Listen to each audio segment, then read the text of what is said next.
everybody. Welcome to TeamBoydTV presents NFL Pink, and I'm your host, Vernie B.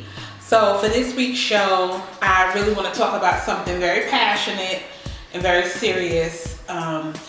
Many of you have probably already know by now that the son of Minnesota Vikings running back Adrian Peterson was killed over the weekend, or last Friday.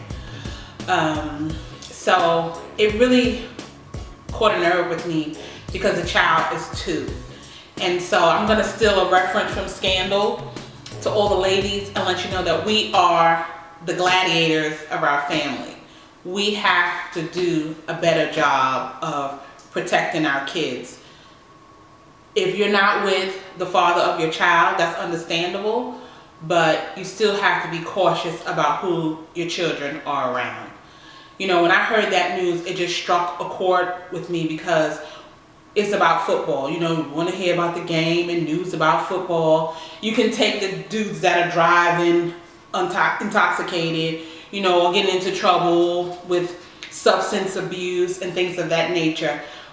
But when you start fooling with children, when you involve children, it's taking it way too far. And so, you know, since this show is for the ladies, I'm speaking to the ladies. We, as women, we have to do the best job we can at taking care of our kids and protecting them. We're the gladiators of our house, so we have to hold it down. So that was my tough moment this week, heavy. You know, usually you want to keep the show light and upbeat and interesting about football, but that news just struck a chord with me. Also, something else that I just found totally unbelievable is that, you know, Adrian Peterson played on Sunday. Now, a lot of people will say that, you know, that's therapy. That, you know, that way of getting it out of your system or dealing with the pain is good for him to play. However, the son was in the hospital on Thursday. He went to the hospital on Thursday. That Friday, he had already returned back to his team for practice. And then they took his son off life support. Again, this is his situation. Everybody deals with pain differently. But I would think that the game just wouldn't be that important. That you would see about your child. That he would have been by that child's bedside at that moment. So sometimes, you know, small things speak volumes about situations. But again, I'm not here to judge. I'm just saying, I know me personally, I don't care what was going on. I would have been wherever my kid was. Okay, so on to lighter information. And if you have any feedback or thoughts about, you know, that situation, put it in the comments below. Make sure you hit me up on Twitter at VernieB73. Let me know your opinions on it.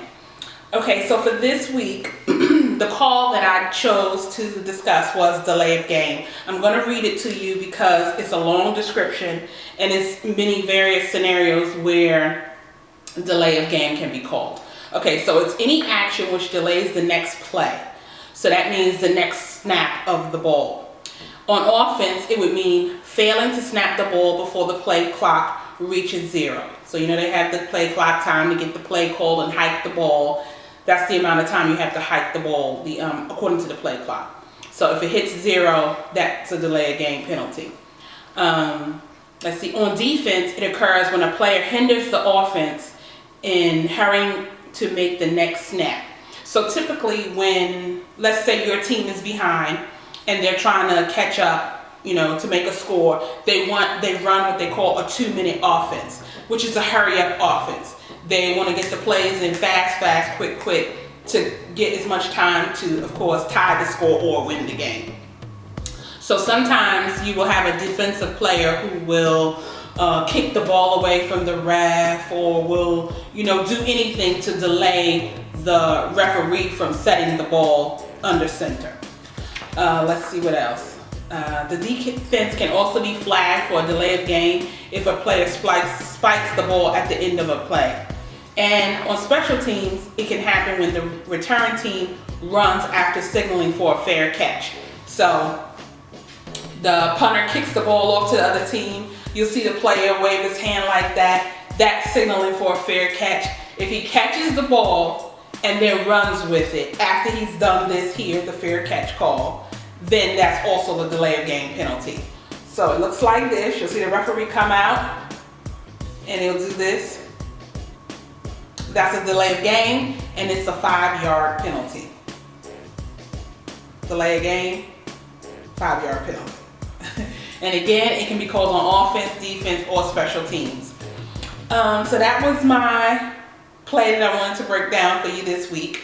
So since I told you that I'm a Giants fan, let's break down the Giants this week.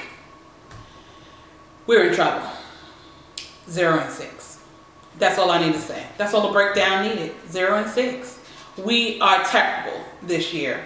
And recently they were saying they think that Coughlin would be fired. Because you have to understand, in the New York media, that market is just such a large market that the minute your team is not winning or things go wrong, the first thing they want to do is fire the coach. So the owner of the Giants came out and stated that if Coughlin wanted to return, who's our head coach, wanted to return next year, it was strictly up to him. Which I was glad to hear, because this is the coach that we won 2 Super Bowls under within the last 5 years. So I feel like, you know, he deserves the opportunity to walk away and not be fired. Even though he said he's not walking away, he's coming back for the next season. But we as a team are struggling on offense, defense, special teams. I mean, we can't catch a break. But this week we are facing the Minnesota Vikings. So I'm hoping we can catch a win. I mean, I just can't see us going 0-16 for the season. So, as same with last week, hit that subscribe button. Follow me on Twitter at Vernie B73.